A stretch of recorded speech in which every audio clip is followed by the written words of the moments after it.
Hey everybody, I know I showed you this once before on the 2000 Chry 300M replacing the light bulbs.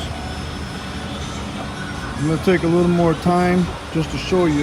If you just take off the top part that locks the hood, remove all the bolts, okay, even from here, okay. I'm going to tell you, you take out your two mounting bolts to hold the light, you pull this forward, there you go. Okay? You don't have to take this whole bumper out or unscrew anything like the one kid who says, don't listen to him. It cost me $700, I messed up the radiator. Why are you even messing with the radiator? Because you're an idiot. Alright, anyways, so I'm going to put in these these LEDs in. I just got them. So, okay, so that's how you do it. Real simple. Easy money.